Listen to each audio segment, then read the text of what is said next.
mais en marchant dans la chair. Nous ne combattons pas selon la chair. C'est ça, car les armes de notre guerre ne sont pas charnelles, mais elles sont puissantes par la vertu de Dieu pour la destruction des forteresses, oui. Oui. Gloire à Dieu. Donc, en fait, le livre des Corinthiens, ça fait partie des épîtres écrits par l'apôtre Paul. Hein. Et quand il dit ici, si nous marchons dans la chair, nous ne combattons pas selon la chair. Ça veut dire si nous marchons humainement, parce que nous sommes des hommes et nous avons une vie familiale, une vie. Pour ceux qui vont à l'école, ils ont ce qu'on appelle une vie scolaire. Ceux qui travaillent ont une vie professionnelle. C'est ça, nous marchons humainement. Donc, les chrétiens, ce n'est pas des gens mystiques. Ils ont deux pieds sur terre. Nous rencontrons des gens et les gens nous rencontrent. Par contre, donc voilà. Après, il faut comprendre que on peut être confronté à de l'opposition. On peut être confronté à l'opposition, à de l'agression vis-à-vis de nos semblables. Mais l'Écriture nous dit, en fait, nous, en tant qu'enfants de Dieu, on n'a pas réagi de manière charnelle. Si on est confronté à de l'opposition, à l'agressivité, aux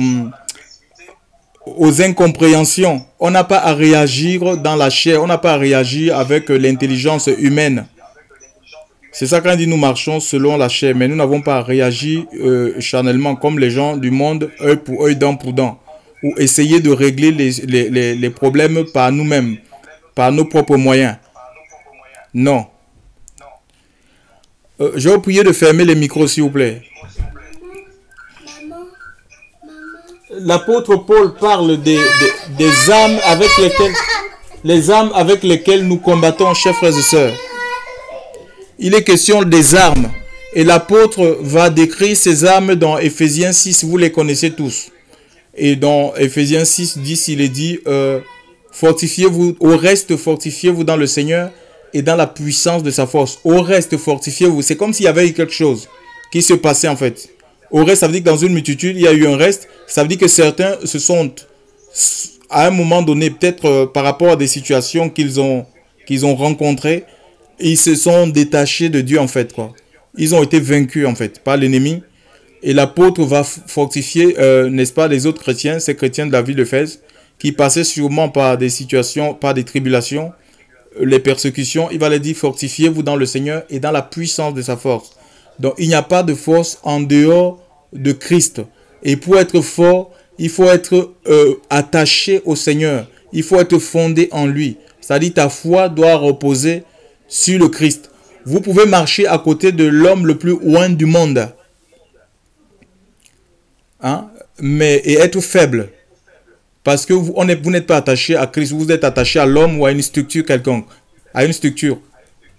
Il faut être attaché à Jésus. Et Jésus, c'est pas le mot Jésus en fait, quoi. Jésus, c'est la parole de Dieu. Apocalypse chapitre 19, verset 13. Il est la parole de Dieu. Il faut être attaché à la parole du Seigneur. Donc il dit les âmes avec lesquelles les âmes sont puissantes. Les âmes sont puissantes pour la destruction des forteresses. Mais nous dit l'Écriture, elles sont puissantes par la vertu de Dieu. Hein, dans le livre de 2 Corinthiens chapitre 10 verset 3-4. Hein, l'Écriture dit que les âmes sont puissantes par la vertu de Dieu pour renverser les forteresses. Hein. Quand on parle des forteresses, ce sont comprenez que c'est des religions en fait. Forteresses de religion, forteresses de raisonnement, forteresses de philosophie, dans lesquelles les gens sont, ils sont emprisonnés en fait. Donc les gens sont emprisonnés dans les forteresses. Et pour que les forteresses tombent, pour que les forteresses soient détruites, il est de la responsabilité ou du ressort des chrétiens. Parce que l'Église, c'est une armée. Hein. Allô?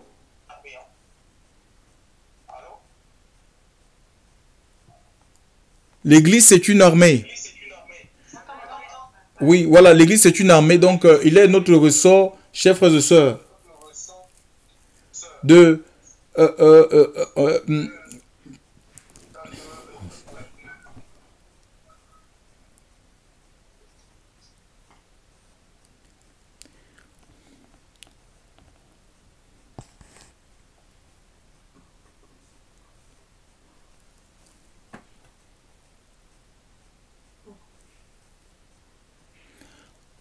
Allô? Oui, voilà, il est de notre ressort, chers frères et sœurs, de nous munir des armes. Toutes les armes sont indispensables, chers frères et sœurs, pour la destruction des forteresses. Et l'apôtre Paul va décrire ces armes. Il va parler du bouclier de la foi.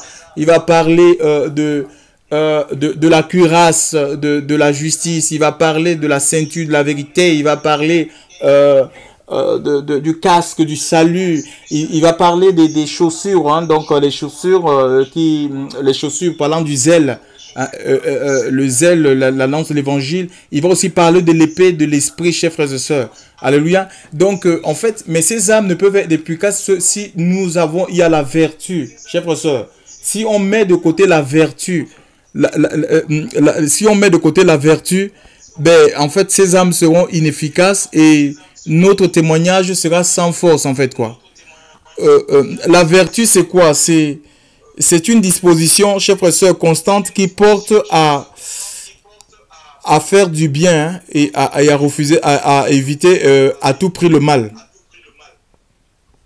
La vertu, par exemple, pour ceux qui savent passer la vertu, je prends un exemple de vertu, par exemple, la fidélité. La fidélité, c'est une vertu. La fidélité à Dieu, la fidélité à la parole du Seigneur. La justice, c'est une vertu. Il faut vivre dans la justice de Dieu. Le Seigneur nous a imputé sa justice pour qu'on la pratique. Il n'y a pas de sentiment dans les choses du Seigneur. Il n'y a pas, on ne prend pas parti, chers frères et sœurs. On ne fait pas semblant avec les gens. Il faut quitter les faux semblants. Il faut être vrai. Il faut parler selon la vérité. Que votre oui soit oui. Même si les gens doivent être en désaccord avec vous, si au fond de vous, vous savez que ce que vous dites, si vous avez la conviction que la position que vous êtes en train de prendre est en harmonie, en accord avec la parole de Dieu, mes amis, le Seigneur va vous justifier. Vous ne pouvez pas être dans la confusion. L'amour, c'est une vertu. Le Seigneur dit, celui qui m'aime garde mes commandements. Et l'amour de Dieu, chers frères et sœurs, nous pousse, nous amène à garder ou consiste à garder les commandements du Seigneur. Si nous voulons que nos âmes soient fortes, efficaces pour détruire les forteresses, chers frères et sœurs, nous devons rentrer tout simplement dans l'obéissance en fait. Il faut être fidèle au Seigneur et notre vie, parce que nous sommes fidèles à Dieu, notre vie sera animée de l'Esprit de Dieu et notre témoignage sera salé de feu. Donc, il y aura le sel, en fait. Le sel, c'est le Saint-Esprit. Alléluia. Le sel, c'est le Saint-Esprit. Hein. Et la Bible dit dans le livre de... c'est Matthieu. Matthieu chapitre 13. Matthieu 13. Non, Matthieu 5, verset 13. Quelqu'un peut lire, s'il vous plaît?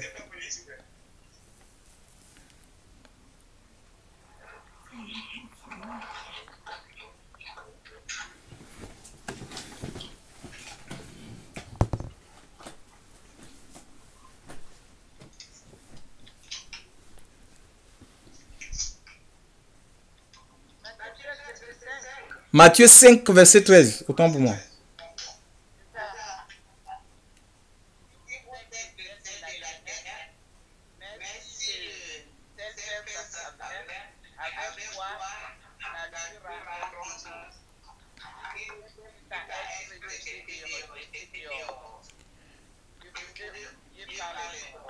Il dit, vous êtes le sel de la terre. En fait, oui. Oui, c'est bon, oui. Donc, nous, en fait, nous avons besoin du sel, en fait, quoi. Le sel, c'est un conservateur. Le sel donne du goût aussi. On est dans un monde vraiment où les gens, ils n'ont plus envie de vivre, ils sont fatigués, chers frères et sœurs, par des problèmes, par des difficultés, au point où la seule issue, parfois, c'est le suicide.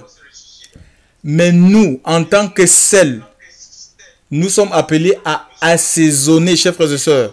Nous devons donner par notre vie, par notre témoignage, donner envie aux gens de se tourner vers le Christ. Donc, il n'y a pas... quand la Bible parle que les âmes avec lesquelles... les âmes avec lesquelles nous pouvons renverser les forteresses sont divinement puissantes par la vertu de Dieu. Vous voyez qu'il n'y a pas des techniques qui tiennent en ce qui concerne la conquête des âmes, donc l'évangélisation, l'œuvre de Dieu. Donc pour faire l'œuvre de Dieu, on n'a pas besoin de développer des techniques. Comment est-ce qu'on peut gagner, je ne sais pas, telle couche de société.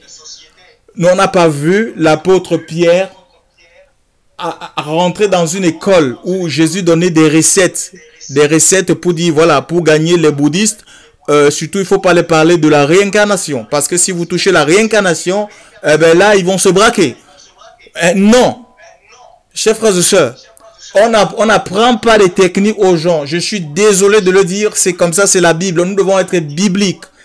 L'écriture dit que les âmes avec lesquelles nous combattons sont puissantes par la vertu de Dieu. Donc, il est question de de rajouter à ta vie, à ta foi, la vertu. Ou à ta foi la vertu, chers frères et sœurs. C'est la fidélité en fait. Tu dois être fidèle et l'église est appelée une assemblée de fidèles. Si tu rentres dans l'obéissance au Seigneur, l'Esprit de Dieu va te saisir ou va nous saisir comme Pierre a écouté le Seigneur. Il est resté fidèle. Quand Jésus-Christ quand Jésus est revenu à la vie, le 3e jour, nous dit l'Écriture, il est ressuscité. Il a été vu par 500 frères, 500 disciples. Et Jésus a fait une promesse à ces 500 disciples en leur disant de ne pas s'éloigner de Jérusalem, chers frères et sœurs, mais de rester dans la chambre haute jusqu'à ce qu'ils reçoivent ce que le Père a promis, parlant de l'Esprit de Dieu. Alors, nous sommes un peu... Force est de constater que de ces 500, il n'y a eu que 120. Où sont partis les 380? Ça veut dire qu'ils n'ont pas cru. Comme le Seigneur est monté dans le ciel, les 380 ils se sont évaporés, quoi, dans la nature. Vous voyez, donc ils n'ont pas cru. Et les promesses de Dieu s'accomplissent que dans la vie des personnes qui restent fidèles, attachées à Dieu. Ils sont restés dans la chambre haute, priant, jeûnant, cherchant la face de Dieu pendant 10 jours. Ils ne se sont pas découragés. Le premier jour, le deuxième jour, le troisième jour, mais on ne voit pas la promesse venir. Non, chers frères et sœurs, je ne sais pas combien de temps ça dure. Peut-être que Dieu t'a fait des promesses. Et tu dis, mais ça tarde, ça ne vient pas. Et tu es prêt de lâcher la main du Seigneur. Tu es prêt de te rebeller contre Dieu. Mais ce n'est pas la solution, chers frères et sœurs. Comprends qu'un jour devant le Seigneur, nous dit l'Écriture, c'est comme 1000 ans. 1000 ans, c'est comme un jour. Et Dieu ne viendra jamais au moment où nous, on a fini de calculer, on a décidé. Non. Dieu, c'est celui qui fait toute bonne chose à son temps. Alléluia. Donc, il faut rester fidèle à Dieu. Pierre est resté fidèle à Dieu et il a vécu la Pentecôte. Donc, ils ont vécu l'effusion du Saint-Esprit. Parce que le Seigneur, Jésus lui-même est appelé fidèle. Et il ne peut qu'accomplir ce qu'il dit, chers frères et sœurs. Il ne manque pas à son engagement. Et nous sommes ses disciples. Donc, et Pierre était revêtu de la puissance de Dieu. Il a prêché à une foule. La foule, il pouvait avoir à Jérusalem parce que le jour là, on commémorait le don de loi, chers frères et sœurs. La loi mosaïque, la loi que Moïse avait reçue dans le mont Sinaï par le biais de l'ange. On célébrait ça le jour de la Pentecôte, chers frères et sœurs. Il y avait tous les Juifs qui habitaient la Palestine et ceux de la diaspora, c'est-à-dire que ceux qui habitaient l'Égypte,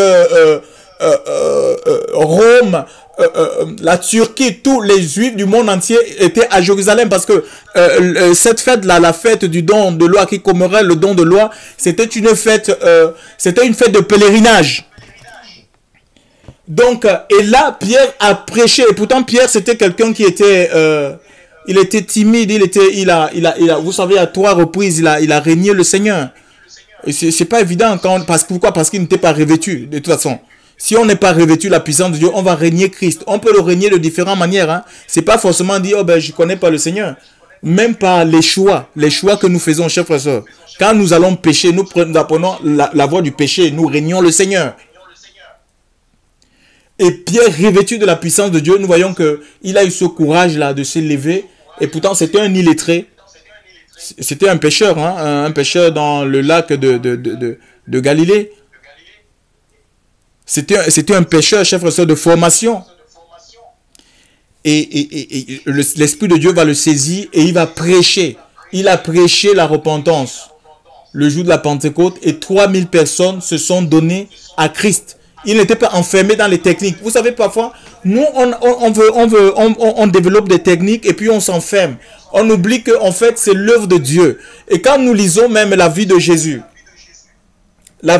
dans 2 Corinthiens chapitre 17, vous pouvez lire ça s'il vous plaît. 2 Corinthiens 5, 17.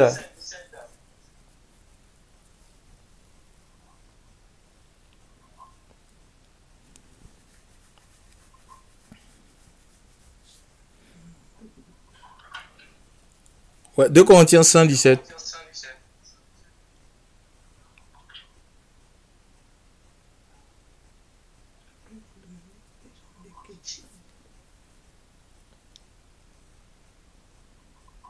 Ah.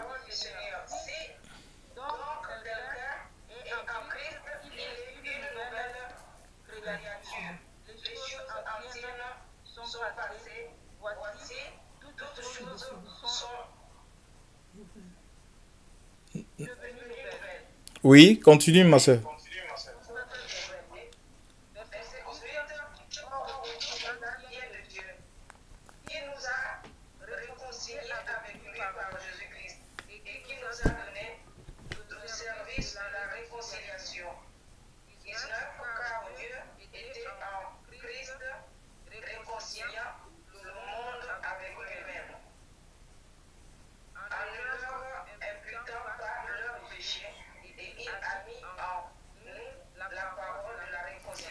Ah, tu vois, il dit que Dieu, oui, ma soeur, écoute, il a dit que Dieu était en Christ, réconciliant le monde avec lui-même. En fait, Jésus, c'était une forme d'enveloppe, de tente, dans lequel Dieu vivait pleinement.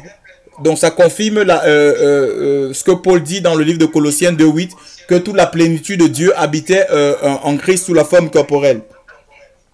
Donc, ça veut dire que, en fait, Jésus était le temple de Dieu sur la terre. Et le temple, c'est le lieu où les hommes sont censés être réconciliés avec Dieu. Nous sommes le temple du Saint-Esprit. Bon, maintenant, la question est de savoir jusqu'à quel niveau sommes-nous remplis du Seigneur. Parce que, en fait, c'est le Seigneur, Jésus, c'est Dieu lui-même qui doit réconcilier les âmes avec lui-même à travers notre vie. Nous ne sommes qu'un canal. Donc, on ne peut pas, en tant que canal, développer des techniques. Il y a un problème si ça ne marche pas. Si l'église elle est faible, chef aujourd'hui, si on ne voit pas le feu de Dieu au milieu du peuple de Dieu, où vraiment les âmes se donner à Christ à travers le témoignage, c'est parce que, mes amis, il y a un problème de dépendance en fait, quoi. Il faut que l'église retrouve la dépendance, rentrer dans une vie d'obéissance complète. Alors les âmes que le Seigneur nous a données, l'épée de l'esprit, nous allons pouvoir la manier parce qu'elle sera ointe. Dieu veut des hommes et des femmes ointes de l'esprit, chers frères et sœurs. C'est l'onction de Dieu dont nous avons besoin. C'est ça qui détruit les forteresses, chers frères et sœurs.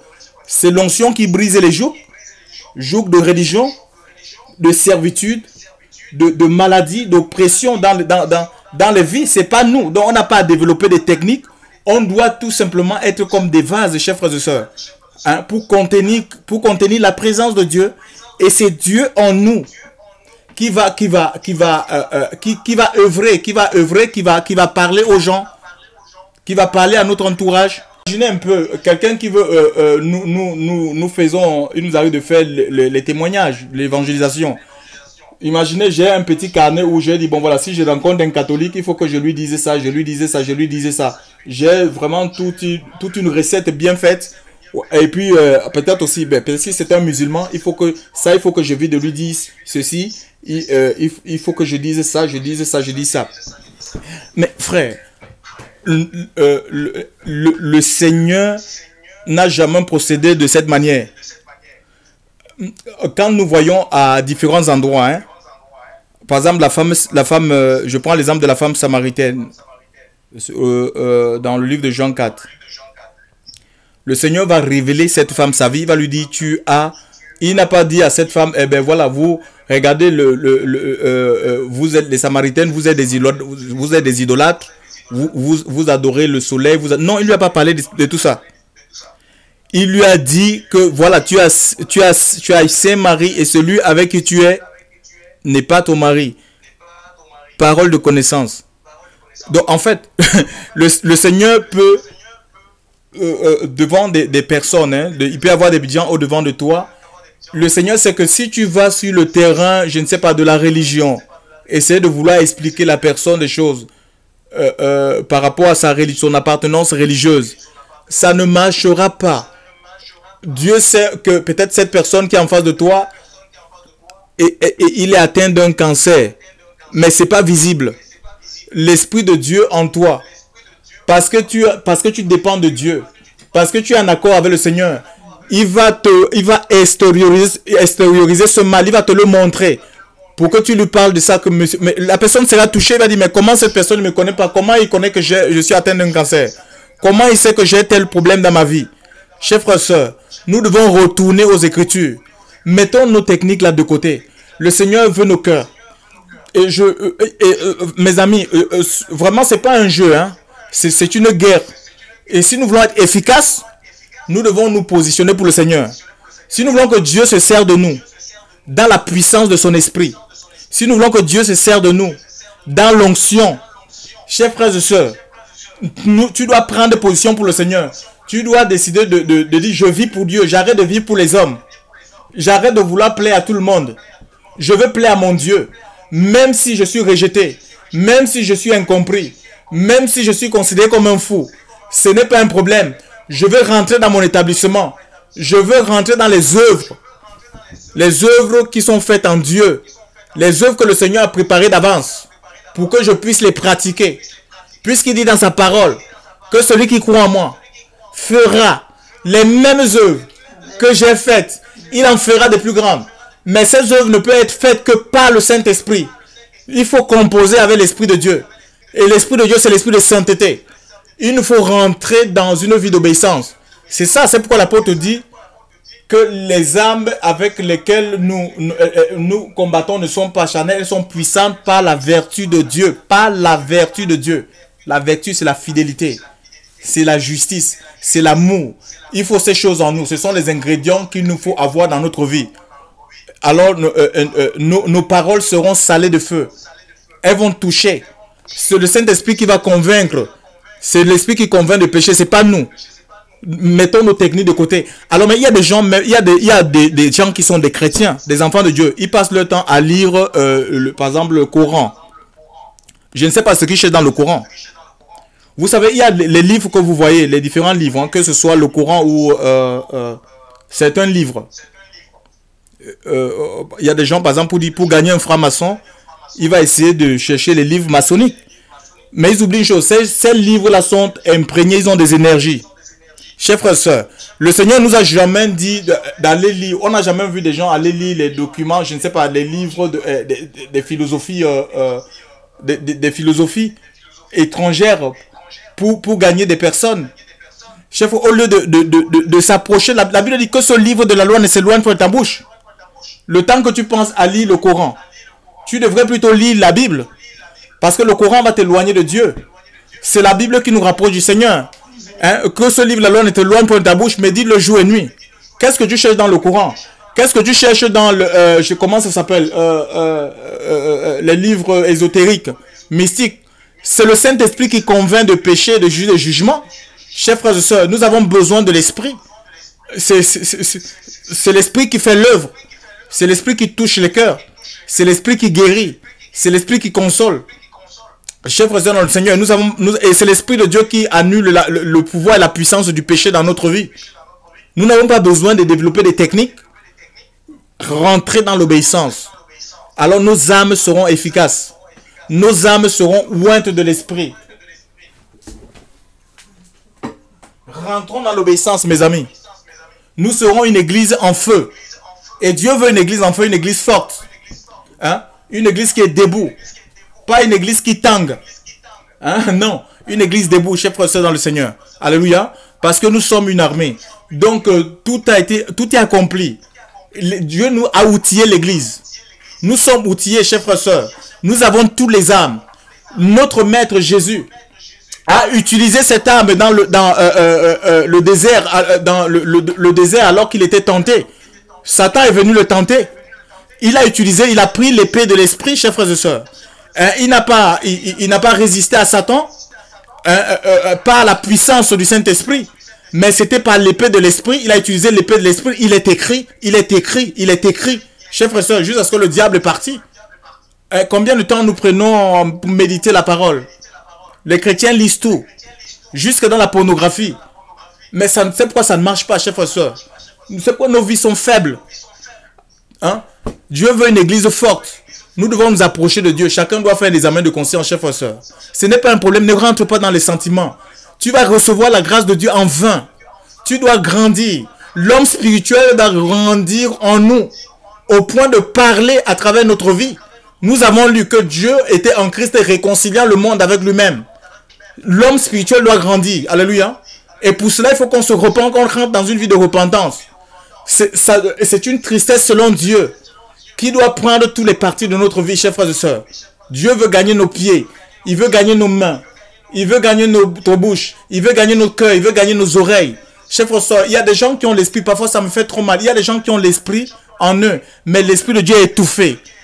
Étouffé parce que le monde est rempli par... le cœur est rempli par des choses... les choses du monde. Donc, la voix de l'esprit est étouffée. Ils sont même empêchés d'entendre tellement ils sont pris ils sont dans le brouhaha de ce monde, le mélange, que même ils ont du mal à discerner la voix de l'esprit. Chers frères et sœurs, il nous faut être attachés au Seigneur. C'est la fidélité. Même au milieu d'une multitude de voix, des voix contradictoires, discordantes, tu vas discerner la voix de Dieu. C'est la fidélité, chers frères et sœurs. C'est ça la vertu. Hein? C'est la fidélité à Dieu. C'est ça qui te permettra de rentrer dans ton établissement. Et les promesses de Dieu s'accompliront dans ta vie au temps convenable. Que le nom du Seigneur soit béni. Si quelqu'un a une question, il peut la poser. Chers frères et sœurs, tous les âmes sont dans Éphésiens 6. Vous pouvez les lire. Hein? Vous pouvez lire tous ces âmes dans Éphésiens, Éphésiens 6 à partir du verset 10 à 18. Donc, tous les âmes nous sont données. Mais ces âmes ne pourront être efficaces et puissantes que s'il y a la vertu. S'il y a la vertu, c'est vain. Nous allons prier. C'est pourquoi vous allez voir, on va prier, c'est religieux. Parce qu'il n'y a pas l'obéissance. Hein? Dieu veut qu'on obéisse. Et l'obéissance peut nous couper de la famille. Ça peut nous couper des amitiés, des liens forts. Chers frères et sœurs. Parce que notre salut en dépend en fait. Donc ce n'est pas la camaraderie. La vie à laquelle le Seigneur nous appelle, ce n'est pas la camaraderie. Chers frères et sœurs, il dit 2 seront couchés, un sera pris, l'autre sera laissé. Ce n'est pas un jeu. 2 seront dans un champ. Un pensant fait l'autre. Un pensant fait l'œuvre. Un pensant fait l'œuvre. Alors qu'il est complètement à côté. On peut faire l'œuvre, mais dans la chair. Il y en a certaines personnes, aujourd'hui, ils se fient aux foules. Mon ami, tu peux te perdre dans une foule. Et ils sont contents. Oh, bah, on a eu vraiment, on a des foules, on est content. Mais à quoi sert une foule sans Dieu, sans vie divine? Chers frères et sœurs, une foule, il n'y a pas de repentance, il n'y a pas de confession de péché, mais c'est religieux tout ça. Regardez même dans les structures des bâtiments. Il y a des pasteurs qui font 4 cultes. Ils font 4 cultes le dimanche. C'est plein, c'est bondé. Mais les gens retournent, ils sont dans leur dépression, ils sont dans leur maladie, ils sont dans leur plainte, dans leur incrédulité. Rien ne marche. Pourquoi? Parce que Dieu n'est pas présent en fait. Ce qui est important pour chacun de nous, chers frères et sœurs, c'est rentrer dans une vie d'obéissance. Et le Seigneur va nous accompagner dans tout ce qu'on fait. Il va nous approuver. Alléluia. Ce qui est important, c'est le sceau de Dieu dans ta vie. C'est l'approbation de Dieu dans ta vie et non celle des hommes. Les hommes peuvent t'approuver. Autrefois, quand j'étais dans les bâtiments, j'avais souvent des appréciations. Hein. On m'appréciait. J'aime des hommes de Dieu. Ils m'apprécient. Oh là là, quel homme de Dieu. Et dans mon esprit, le Seigneur me disait que mais tu es loin de moi. Voilà. Il me révélait des choses. Des choses qui étaient contraires à ce qu'on me disait. Chers frères et sœurs, il faut écouter la voix du Saint-Esprit. Parce qu'il n'y a que le Seigneur qui nous connaît mieux que quiconque. Que le nom du Seigneur soit béni.